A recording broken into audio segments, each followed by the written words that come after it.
తోలు తీస్తాడంటనే రా, ఏ తోలు తీస్తావురా? నీ తోలు తీసుడు కాదు, నిన్ను చీరి చింత కట్టి చింత మడకల ఏలాడేసి కొడతారో లేదో మా సర్పంచులు రా. కొడంగల్కి వస్తావా లేకపోతే మమ్మల్ని చింత మడకకు రమ్మంటావా? మా సర్పంచులను దోల్తా. సోయి లేని మాటలు, స్థాయి లేని విమర్శలు. ఇక మటన్ కొట్టు మస్తాన్ కూడా చెప్పిన, ఆ కేసీఆర్ ఖాళీగా ఉన్నాడంటేనే 2 ఏళ్ళు ఫామ్ హౌస్లో ఏం చేస్తుండంటే తోలు తీసేది ప్రాక్టీస్ చేసిండంట. తోలు బాగా తీస్తాడంట. నీ మటన్ కొట్టులో ఈ తోలు తీస్తాడు, కాళ్ళు తలకాయలు మాత్రం ఉచితంగా సాయంత్రం పోతే దావతులో బోటిగిన ఏమైనా కొట్టుకొని సాయంత్రం 2 వేసేటప్పుడు తీసుకుంటాడేమో అని. తొక్క తోలు వాడెవడో వస్తాడంటే వంతారనా బొంతారనా ఇవనే ఒక మాజీ ముఖ్యమంత్రి స్థాయిలో మాట్లాడే మాటలు. మర్యాద ఉండదని ఇవన్నీ విషయాలు మేము మాట్లాడతలేం. కానీ మాట్లాడ మొదలు పెడితే నువ్వు కాదు కదా, నడువుకు రాయి కట్టుకొని ఆడ ఉన్న మల్లన్న సాగర్లో దుంకి చచ్చిపోతావు. మల్లన్న సాగర్ కాకపోతే రంగనాయ సాగర్లా మెడకు తాడేసుకొని ఊరేసుకొని చచ్చిపోతావు. చంద్రశేఖర్ రావు గారు, నన్ను గెలకకు. నేను అన్ని చూసిన. ఎక్కడి నుంచి వచ్చినా నేను నల్లమల్ల అడవుల నుంచి వచ్చిన, జడ్పీటీసీ గెలిచిన, ఎమ్మెల్సీ గెలిచిన, ఎమ్మెల్యే గెలిచిన, ఎంపీ గెలిచిన, తెలంగాణ రాష్ట్రానికి ముఖ్యమంత్రి అయినా అమాం బాపత్ గాని కాదు. అక్కడి నుంచి వచ్చి అమెరికాలో అంట్లుదోమ వస్తే అయ్య పేరు చెప్పి మంత్రి అయినోని కాదు. నాతోని తమాషాలు చేయకు. దుబాయ్ పాస్పోర్ట్ బ్రోకర్ల దందా చేయలే. ఆయన కొడుకు చెప్తున్నాడు, మైకు ముందలకు వస్తలేడు ఆయన దాచుకున్నాడు అని. నీ నీ ముఖం ఎప్పుడైనా చూసుకున్నావులా అద్దంలా? పేడమూతి బోడిలింగం, నువ్వు కూడా నా గురించి మాట్లాడతావా? నీవెంత, నీ స్థాయి ఎంత? అయ్య పేరు చెప్పి బతకటోనివి నువ్వు. ఆంధ్రలో గుంటూరులో గుడివారిలో చదువుకున్న నువ్వు.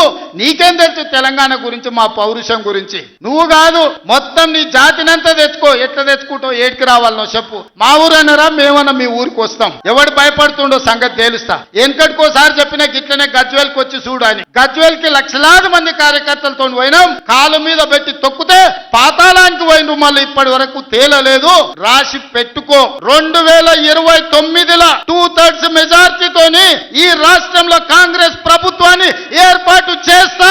ఇదే నా సవాల్. శాతనైతే కాసుకో బిడ్డ. కాలకుట విషం లాంటి కేసీఆర్ కుటుంబాన్ని అధికారులకు రానివని ఇదే నా శపథం. ఇదే నా శపథం. కొడంగల్ బిడ్డగా ఈ గడ్డ మీద నుంచి నేను శపథం చేస్తున్నా. సిగ్గు లేదు, ఇన్నిసార్లు ఓడగొట్టినా ఇంకా సిగ్గు లేకుండా బయటకు వచ్చి కింద పడ్డ పైకాలు నాదే అని వెనకడికి ఎవడో పొంకనాల పోషిగాడు చెప్పిండట. నాకున్నే 3 ఏట్లే కానీ 36 దొడ్లు ఉన్నాయని చెప్పిండట. ఇవన్నీ కళ్ళు కాంపౌండ్లో చెప్పుకోవడానికి బాగుంటాయి, కాలక్షేపం చేయడానికి. కళ్ళు కాంపౌండ్ మాటలు మాట్లాడకండి తండ్రి కొడుకులు. శాతనైతే రాండి. నువ్వు అడిగినన్ని రోజులు అసెంబ్లీ నడిపిస్తా. నువ్వు చెప్పినవన్నీ చర్చ పెడదాం. వెనకంగా మాట్లాడు, వెనక్కి కూర్కుడు కాదు. మీరు మొహం చాటేసి ఫామ్ హౌస్ లో పడుకొని మీరు ఖాళీగా ఉన్నప్పుడు పార్టీ ఆఫీసులు వచ్చి 10 మంది చెంచాలను పెట్టుకొని నువ్వు పొంకనాలు కొట్టుడు కాదు. ఈడ మాట్లాడతాం రావంటే రంగారెడ్డి జిల్లాలోటి, పాలమూరులోటి, నల్గొండలోటి ఆయన మీటింగులు పెడతాడంట. నువ్వు మీటింగులు పెట్టకపోతే సంతలో పోయి బర్లను కాసుకో. మేము వద్దంటున్నామా? మాదేం పోయింది? నీకు పొద్దు పోకపోతే మా కల్వకుర్తి సంతల్లో, కొడంగల్ సంతల్లో, ఇటకెళ్ళ మా ఎడ్ల సంతలు బొచ్చడు ఉన్నాయి. పెబ్బేర్లో పెద్ద సంత ఉన్నది, పసల సంత. పోయి ఆడ పసల కాడ పోయి బర్రం కాసుకోపో. నేను వద్దంటున్నానా? నాదేం పోయింది?